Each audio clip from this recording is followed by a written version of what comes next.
I mention the need to be valuable frequently in my messages. Our ability to produce value will determine the quality of life we will have. It will determine how much access we will have to two things: relationships and money. Virtually all issues people have in life are related to their proximity and access to these two things. Still, what is value? You are kidnapped, tied up, and thrown into a van. You're driven to the outskirts of town into a wooded area. The van parks in a remote spot where your kidnapper takes you out of the van and proceeds to pull out his shotgun and point it at your head. They then say, "I don't truly desire to do you any harm and will gladly let you go, but you must convince me of one thing. Why should you exist? If you can't convince me, you're dead." One may answer, "Because life is precious," or "There are people in my life who care about me." There are plenty of very evil people who still had people who cared about them, but they definitely didn't deserve to live.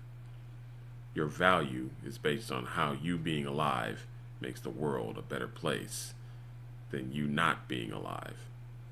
Can you answer this question clearly and thoroughly? The goal is to contribute something positive to the world. If you make the world worse, you are a detriment. If you contribute nothing, you are useless. The level at which you contribute positively to this world and the level at which you become an indispensable commodity will determine where and how you live, the quantity and quality of relationships you have, and how much money you will earn. Those who cannot answer this question are essentially dead. They have been ostracized and cut off from their family and from people in general, and they're impoverished financially. This is what happens to the homeless. These individuals produce no value, and when the money they had and the support system finally dried up, they were forced onto the street. The streets are the place for the useless. No one is going to spend time with someone who is worthless to them, and no one is going to spend money on something worthless to them. There are stories of people who got off the streets and got their lives back on track. How did this happen? They finally started living a life which enriched the lives of those around them. They began doing things which made other people's lives better. You can either be useful or you can be used. Those who create value will become a resource others will look toward for a solution and will be rewarded for the benefits and commodities they provide. Those who create no value are at best a utility, destined to be used for other people's benefit and not their own. Slavery is not about whips and chains.